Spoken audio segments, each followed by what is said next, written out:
നമസ്കാരം. ആനന്ദ് ഇന്റർനാഷണൽ ന്യൂസിലേക്ക് സ്വാഗതം. പ്രധാന വാർത്തകൾ. ഇന്ത്യയുടെ അഭിമാനമായ ISROയ്ക്ക് അഭിനന്ദനങ്ങൾ.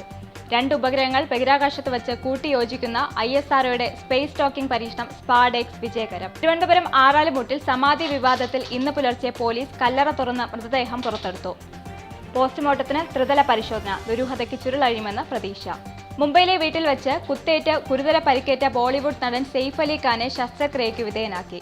സംഭവം നടന്നത് ഇന്ന് പുലർച്ചെ. കോട്ടയം നഗരസഭയുടെ അക്കൗണ്ടിൽ നിന്ന് 211 കോടി രൂപ കാണാനില്ലെന്ന ആരോപണവുമായി പ്രതിപക്ഷ രംഗത്തെത്തി. അറിഞ്ഞില്ലെന്നും പരിശോധിക്കാമെന്നും നഗരസഭ അധികൃതർ. 15 മാസം നീണ്ട യുദ്ധത്തിന് അന്ത്യം കുറിച്ച് ഇസ്രയേൽ ഹമാസ് സമാധാന കരാർ ഔദ്യോഗികമായി പ്രഖ്യാപിച്ച് അമേരിക്കൻ പ്രസിഡന്റ് ജോ ബൈഡൻ. ഇസ്രയേലിന്റെ അംഗീകാര തീരുമാനം ക്യാബിനറ്റ് യോഗശേഷം. ഡൊണാൾഡ് ട്രംപ് അധികാരമേൽക്കുന്നതിന് മുമ്പ് ഉക്രൈൻ സന്ദർശനം തുടങ്ങി ബ്രിട്ടീഷ് പ്രധാനമന്ത്രി കെയർ സ്റ്റാർമർ. പ്രതിരോധ സഹകരണ കരാറിൽ ഏർപ്പെടും. സൈബർ ഇടത്തിലെ പാർട്ടി പ്രവർത്തകരുടെ ഇടപെടലിൽ വടിയെടുക്കാൻ CPI. അധിക്ഷേപകരമായ രീതിയിൽ പ്രവർത്തകർ സൈബർ ഇടങ്ങളിൽ ഇടപെടുന്നത് അച്ചടക്ക ലംഘനമായി കണക്കാക്കാൻ CPI. വാർത്തകൾ വിശദമായി. ISROയുടെ മറ്റൊരു ചരിത്ര നേട്ടത്തിൽ അഭിനന്ദനം അറിയിച്ചുകൊണ്ടാണ് ഇന്നത്തെ വാർത്ത തുടങ്ങുന്നത്. 2 ഉപഗ്രഹങ്ങൾ ബഹിരാകാശത്ത് വെച്ച് കൂട്ടിയോജിക്കുന്ന ISROയുടെ സ്പേസ് ടോക്കിംഗ് പരീക്ഷണം സ്പാഡെക്സ് വിജയകരം. സ്പാഡെക്സ് ദൗത്യത്തിന്റെ ഭാഗമായി ബഹിരാകാശത്ത് എത്തിയ ഇരട്ട ഉപഗ്രഹങ്ങളായ ചേസറും ടാർഗറ്റും കൂടിച്ചേർന്നെന്നാണ് വിവരം. ഔദ്യോഗിക പ്രഖ്യാപനം ഉടനെ ഉണ്ടായേക്കും. ഡിസംബർ 30-നാണ് ഭൂമിയിൽ നിന്ന് PSLV റോക്കറ്റിൽ 2 ഉപഗ്രഹങ്ങളുടെ ആ യാത്ര തുടങ്ങിയത്.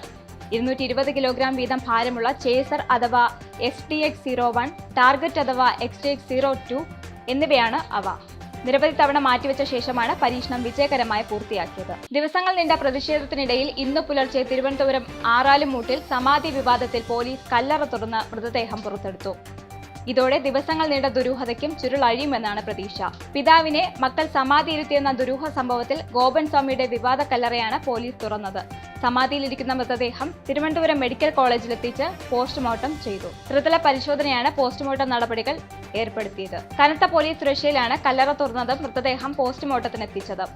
മൃതദേഹത്തിന് ചുറ്റും ഭസ്മവും സുഗന്ധദ്രവ്യങ്ങളും നിറച്ചിരുന്നു.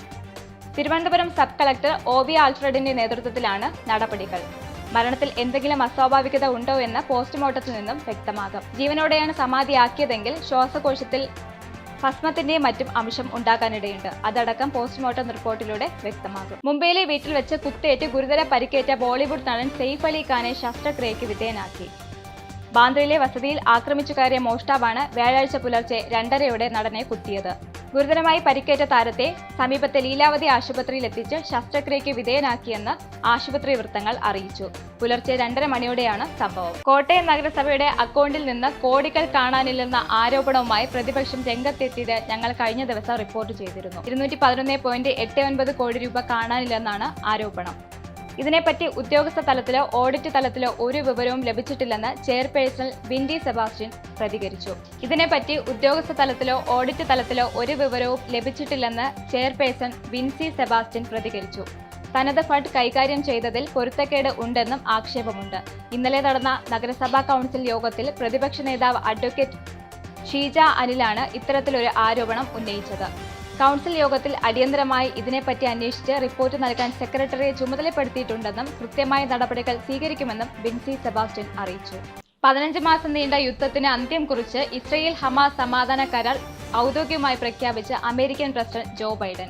എന്നാൽ കരാർ അംഗീകരിക്കണമോ എന്ന കാര്യത്തിൽ ഇസ്രയേലിന്റെ തീരുമാനം മന്ത്രിസഭാ യോഗത്തിനു ശേഷം ഉണ്ടാകും. വൈറ്റ് ഹൌസിൽ നിന്ന് രാജ്യത്തെ അഭിസംബോധന ചെയ്ത ബൈഡൻ സമാധാന കരാർ അമേരിക്കൻ നയതന്ത്രത്തിന്റെയും ദീർഘമായ പിന്നാമ്പുറ ചർച്ചകളുടെയും ഫലമാണെന്ന് വ്യക്തമാക്കി. സമാധാന കരാർ നിലനിൽക്കുമെന്നാണ് തന്റെ വിശ്വാസമെന്നും ബൈഡൻ പറഞ്ഞു. ദോഹ സമാധാന ചർച്ച അന്തിമഘട്ടത്തിലെന്ന റിപ്പോർട്ടുകൾക്കിടെ ഗാസയിൽ ഇസ്രയേൽ തുടരുന്ന ശക്തമായ ബോംബാക്രമണങ്ങൾ 24 മണിക്കൂറിൽ 62 പാലസ്തീൻകാർ കൊല്ലപ്പെട്ടു. വെടിനിർത്തൽ കരാർ അന്തിമ ധാരണ ഇന്നാകുമെന്നും ഞായറാഴ്ച പ്രഖ്യാപനമുണ്ടാകുമെന്നുമാണ് ദോഹയിൽ നിന്നുമുള്ള സൂചന. തിങ്കളാഴ്ചയാണ് ഡൊണാൾഡ് ട്രംപ് US പ്രസിഡന്റായി സ്ഥാനമേൽക്കുന്നത്. അധികാരം സമ്പന്നരിൽ കേന്ദ്രീകരിക്കുന്നതിൽ ആശങ്ക പ്രകടിപ്പിച്ച അമേരിക്കൻ പ്രസിഡന്റ് ജോ ബൈഡൻ. ഇത് ജനാധിപത്യത്തിന്റെയും തുല്യ അവകാശങ്ങൾക്കും ഭീഷണിയെന്ന് ജോ ബൈഡൻ വിടവാങ്ങൽ പ്രസംഗത്തിൽ പറഞ്ഞു. അമേരിക്കയുടെ അടിസ്ഥാന ആശയം എല്ലാവർക്കും തുല്യ നീതിയും അവസരങ്ങളുമാണെന്നും ജനാധിപത്യ സ്ഥാപനങ്ങൾ ശക്തിപ്പെടുത്തണമെന്നും അദ്ദേഹം കൂട്ടിച്ചേർത്തു. ഭാവിയിൽ നിയുക്ത അമേരിക്കൻ പ്രസിഡന്റ് ഡൊണാൾഡ് ട്രംപിന്റെ കീഴിൽ സമ്പന്നരുടെ ഭീഷണിക്കെതിരെയും AI-യുടെ തെറ്റായ വിവരങ്ങൾക്കെതിരെയും ജാഗ്രത പാലിക്കണമെന്നും ബൈഡൻ മുന്നറിയിപ്പ് നൽകി. അടുത്തയാഴ്ച വൈറ്റ് ഹൌസിൽ തിരിച്ചെത്തിയാലുടൻ ഒരു എക്സ്റ്റേണൽ റവന്യൂ സർവീസ് സൃഷ്ടിക്കുമെന്ന് ഡൊണാൾഡ് ട്രംപ് പറഞ്ഞു. വിദേശത്തു നിന്നുള്ള ഇറക്കുമതിക്ക് താരിഫുകളുടെ ഒരു പുതിയ സംവിധാനം സ്ഥാപിക്കാനുള്ള തന്റെ പ്രചാരണ സമയത്തെ പ്രതിജ്ഞ നടപ്പാക്കുമെന്ന് ട്രംപ് പ്രഖ്യാപിച്ചു. ഇറക്കുമതിയിലൂടെ യുഎസിൽ നിന്നും പണം സമ്പാദിക്കുന്നവരിൽ നിന്ന് ഞങ്ങൾ നികുതി ഈടാക്കാൻ തുടങ്ങും, അങ്ങനെ അവർ അവരുടെ ന്യായമായ വിഹിതം രാജ്യത്തിന് നൽകാൻ തുടങ്ങും എന്നാണ് ഡൊണാൾഡ് ട്രംപ് പറഞ്ഞത്. ഡൊണാൾഡ് ട്രംപ് അധികാരമേൽക്കുന്നതിന് മുമ്പ് ഉക്രൈൻ സന്ദർശനം തുടങ്ങി ബ്രിട്ടീഷ് പ്രധാനമന്ത്രി കെയർ സ്റ്റാർമർ. ഉക്രൈനുള്ള യുഎസിന്റെ പിന്തുണ അവസാനിപ്പിച്ചേക്കാമെന്ന ആശങ്കകൾക്കിടയിൽ കൈവിന് ബ്രിട്ടൻ കൂടുതൽ സൈനിക സഹായം വാഗ്ദാനം ചെയ്യും. ഇരു രാജ്യങ്ങളും നിലവിലുള്ള പ്രതിരോധ ബന്ധം കൂടുതൽ ആഴത്തിലാക്കാൻ ഒരു പങ്കാളിത്ത കരാറിൽ ഒപ്പുവെക്കും. ഉക്രൈനിന്റെ പാശ്ചാത്യ സഖ്യകക്ഷികളോട് തങ്ങളെ കൈവിടരുതെന്ന് സെലൻസ്കി അഭ്യർത്ഥിച്ചു. തിങ്കളാഴ്ച സത്യപ്രതിജ്ഞ ചെയ്ത് അധികാരമേൽക്കുന്ന ട്രംപ് ഉക്രൈനിലെ സംഘർഷം ദ്രുതഗതിയിൽ അവസാനിപ്പിക്കുമെന്ന തന്റെ വാഗ്ദാനം പലപ്പോഴും ആവർത്തിച്ചു. യുകെയിൽ കൃത്യമായ ടിക്കറ്റ് ഇല്ലാതെ യാത്ര ചെയ്യുന്ന ആളുകൾക്ക് പിഴയും പ്രോസിക്യൂഷൻ നടപടികളും കൈക്കൊള്ളുന്നതിന് പകരം മഞ്ഞ കാർഡ് കാട്ടണമെന്ന് ട്രെയിൻ കമ്പനികളോട് ആവശ്യപ്പെട്ട് യാത്രക്കാർക്കുള്ള റെയിൽവേ പാസഞ്ചർ വാച്ച് ഡോഗ്. കൃത്യമായ ടിക്കറ്റ് ഇല്ലാത്തതിന്റെ പേരിൽ യാത്രക്കാർ അന്യായമായി ശിക്ഷിക്കപ്പെടാതിരിക്കാൻ ഒരു പുതിയ സംവിധാനം ആവശ്യമാണെന്ന നിലപാട് ശക്തമാകുന്നു. യാത്രാക്കൂലി വെട്ടിപ്പ് നേരിടാൻ സ്വീകരിക്കുന്ന നടപടികളിൽ ട്രെയിൻ യാത്രക്കാർക്കിടയിൽ വർദ്ധിച്ചുവരുന്ന ആശങ്കകൾക്കിടയിൽ ഒരു ആശ്വാസമാകും ഈ നിർദ്ദേശം. ശ്രദ്ധമായി റെയിൽ കാർഡുകൾ തെറ്റായി ഉപയോഗിക്കുകയും 2 പൗണ്ടിൽ താഴെ ലാഭിക്കുകയും ചെയ്ത ചിലർക്ക് 400 പൗണ്ടിൽ കൂടുതൽ പിഴ ചുമത്തിയ സംഭവം അടുത്തിടെ ബ്രിട്ടനിൽ വലിയ വിവാദമായിരുന്നു. ഇത്തരത്തിൽ നിരവധി യാത്രക്കാർ ചെറിയ പൊരുത്തക്കേടുകൾക്ക് ശിക്ഷിക്കപ്പെടുകയോ പ്രോസിക്യൂട്ട് ചെയ്യപ്പെടുകയോ ചെയ്തിട്ടുണ്ട്. ഹോളിവുഡിന്റെ പുരസ്കാര സീസൺ തീയിൽ വാടുമെന്ന ആശങ്ക ശക്തമായി. ഒരാഴ്ച മുൻപ് ഗോൾഡൻ ഗ്ലോബ് പുരസ്കാര നിശയ്ക്ക് പിന്നാലെ ലോസ് ആഞ്ചലസിൽ പടർന്ന തീ ഇനി വരാനിരിക്കുന്ന ഓസ്കാർ പുരസ്കാര ചടങ്ങിനും ഭീഷണിയാകുമെന്ന സൂചനകളാണ് കാലാവസ്ഥാ റിപ്പോർട്ടുകൾ വ്യക്തമാക്കുന്നത്. യുഎസിലെ കാലിഫോർണിയയിലുള്ള ലോസ് ആഞ്ചലസിൽ കാറ്റിന്റെ ശക്തി കൂടുന്നതോടെ തീ ഇനിയും പടരുമെന്നുള്ള അതിജാഗ്രതാ നിർദ്ദേശം പുനഃസ്ഥാപിച്ചു. ഓസ്കാർ നാമനിർദ്ദേശ പ്രഖ്യാപനം മാറ്റിവെച്ചെങ്കിലും മാർച്ച് 2 നടത്താൻ നിശ്ചയിച്ചിട്ടുള്ള പുരസ്കാര ചടങ്ങിന് മാറ്റമുണ്ടാകില്ലെന്നാണ് കരുതുന്നത്. 500 കോടി രൂപയുടെ ആസ്തി വെളിപ്പെട്ടതിന് പിന്നാലെയുണ്ടായ റെയ്ഡിനെ തുടർന്ന് മധ്യപ്രദേശിലെ ഗതാഗത വകുപ്പ് മുൻ കോൺസ്റ്റബിളിനെ കാണാതായി. ഇയാളുടെ ഡയറിയിലുള്ള വിവരങ്ങൾ മധ്യപ്രദേശിൽ കോൺഗ്രസും ബിജെപിയും തമ്മിലുള്ള രാഷ്ട്രീയ പോരിനും ഇടയാക്കി. സൗരവ് ശർമ്മ എന്ന ഗതാഗത വകുപ്പിലെ കോൺസ്റ്റബിളിനെ കേന്ദ്രീകരിച്ച് ലോകായുക്ത നടത്തിയ റെയ്ഡിനെ തുടർന്ന് ഉപേക്ഷിക്കപ്പെട്ട വാഹനത്തിൽ നിന്ന് 10 കോടി രൂപയും 52 കിലോ സ്വർണവും പിടിച്ചെടുത്തതോടെ ആരംഭിച്ച നാടകീയത ഇപ്പോൾ രാഷ്ട്രീയ വഴിത്തിരിവിലേക്ക് മാറിയിരിക്കുകയാണ്. മോഹൻ യാദവിന്റെ നേതൃത്വത്തിലുള്ള ബിജെപി സർക്കാരിനെതിരെയുള്ള അഴിമതി ആരോപണവുമായി ഉയർത്തിക്കൊണ്ടുവരികയാണ് ഈ സംഭവത്തെ കോൺഗ്രസ്. തിരഞ്ഞെടുപ്പ് ചട്ടം ലംഘിച്ചതിന് ന്യൂഡൽഹി മണ്ഡലത്തിലെ ബിജെപി സ്ഥാനാർത്ഥി പർവേഷ് വർമ്മയ്ക്കെതിരെ കേസെടുത്തു. മണ്ഡലത്തിലെ വോട്ടർമാർക്ക് ഷൂ വിതരണം ചെയ്യുന്ന വീഡിയോ പ്രചരിച്ചതിന് പിന്നാലെയാണ് കേസെടുത്തത്. ആം ആദ്മി നേതാവ് മുൻ മുഖ്യമന്ത്രിയുമായ അരവിന്ദ് കെജ്രിവാളിനും കോൺഗ്രസ് നേതാവ് സന്ദീപ് ദീക്ഷിതിനുമെതിരെയായിരുന്നു ബിജെപി പർവേഷ് വർമ്മയെ മത്സരത്തിനിറക്കിയത്.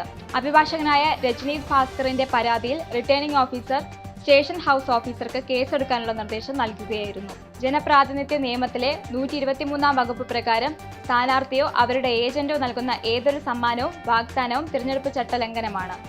ഈ ആഴ്ചയിൽ പർവേഷിനെതിരെയുള്ള 2ാമത്തെ പരാതിയാണിത്. നടി ഹണി റോസിന്റെ ലൈംഗിക അധിക്ഷേപ കേസിൽ ബോബി ചെമ്മണ്ണൂരിന് ജയിലിൽ പ്രത്യേക സൗകര്യമൊരുക്കിയതിൽ ഉന്നതതല അന്വേഷണം. ജയിൽ ആസ്ഥാന ഡിഐജിക്കാണ് അന്വേഷണ ചുമതല.